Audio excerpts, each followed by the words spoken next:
Bonjour à vous, bienvenue sur ma chaîne YouTube. Mon nom est Marie-Josée Bergeron, je suis spécialiste en peinture acrylique et en technique mixte. Dans cette vidéo, je vous montre les nouvelles couleurs tendances de l'automne 2024, comment les reproduire et je les introduis dans une de mes œuvres.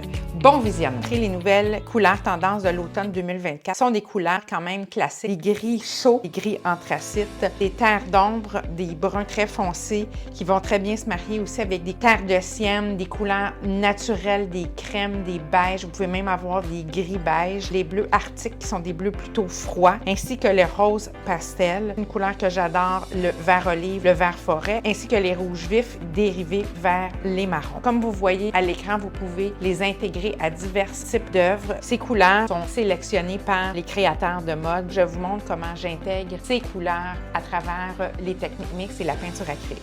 Si vous voulez bien comprendre les couleurs, quoi de mieux que de travailler directement avec le cercle chromatique ainsi que les couleurs primaires. Le jaune primaire, le bleu primaire. J'ai aussi un magenta quinacridone ainsi qu'un rouge primaire, et blanc et noir. Je commence avec le gris chaud. La meilleure façon de travailler des gris chauds, c'est d'ajouter un petit peu de jaune. Donc, je vais colorer légèrement mon blanc et lui ajouter du noir pour créer un gris chaud. Si j'ajoute du bleu à mon blanc ainsi que du noir, je vais obtenir un gris plus froid. C'est une bonne façon de commencer une œuvre, d'avoir une couleur neutre dans les gris qui va vous permettre ensuite d'accueillir n'importe quelle couleur. Ensuite, le rouge, faites attention lorsque vous ajoutez du blanc au rouge, vous n'obtenez pas de rouge pâle, mais bien un rose. Alors, si vous voulez avoir une couleur plus foncée, cherchez la complémentaire, le vert. Mélangez avec le rouge et créez l'ombre à la couleur. Vous avez aussi le choix de travailler avec des couleurs plus rosées, qui va se transformer avec le vert dans des couleurs terre de sienne. Lorsque vous travaillez avec des bases de rouge, si vous voulez faire un violet et que vous voulez que la couleur soit beaucoup plus éclatante, vous êtes mieux de travailler avec une base de magenta. Si vous voulez un effet prune, travaillez avec un rouge pyrrole ou un rouge primaire. Les sables, c'est des très bonnes couleurs. Comment créer cette couleur? Vous prenez le blanc, ajoutez un petit peu de jaune pour avoir un blanc très pâle et la couleur complémentaire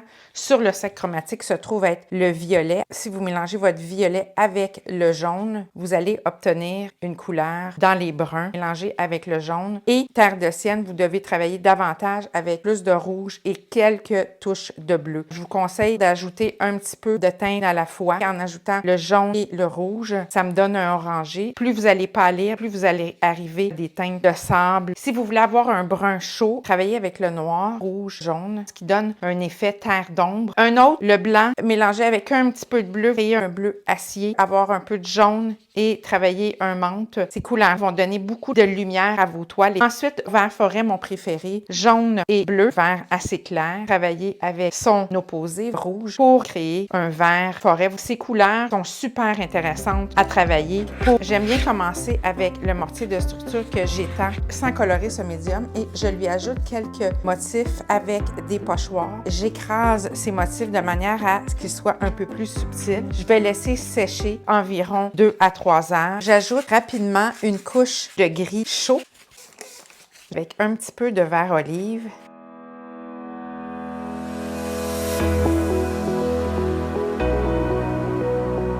J'ajoute un petit peu de couleur neutre.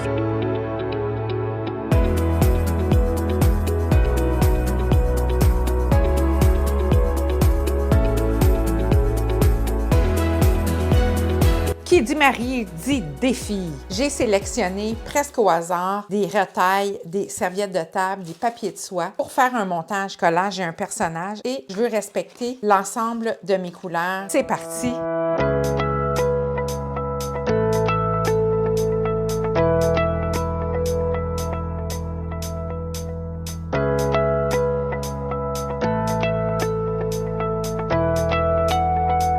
Les collages, j'ai respecté l'ensemble des couleurs tendances. Ce sont des couleurs que l'on retrouve l'automne. J'ajoute quelques bleus afin d'intégrer légèrement mes collages. J'aime bien aussi travailler avec quelques verts dorés afin de donner un peu plus de lumière et de clarté. Et avec le vert forêt, je crée ma ligne d'horizon. Je vais la faire ici. Aussi intégrer un brun noir. L'objectif avec les couleurs est de bien intégrer mes collages.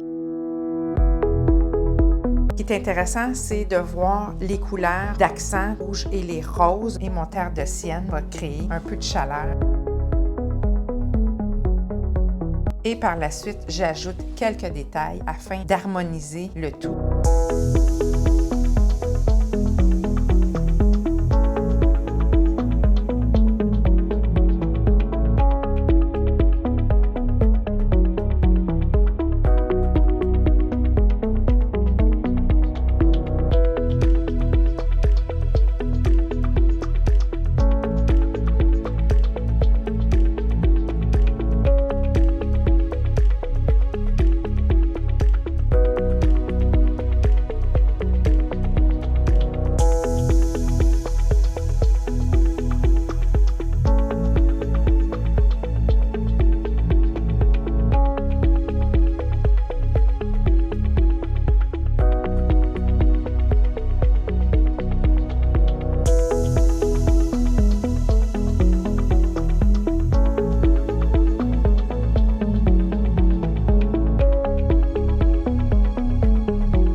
Vous avez aimé cette vidéo? Abonnez-vous à ma chaîne, c'est tout à fait gratuit. J'ai beaucoup de vidéos techniques, conseils, coaching et plus de 30 cours en ligne sur mon site internet qui sont accessibles 24/7 et ce, à vie en peinture acrylique et en technique mix. À très bientôt!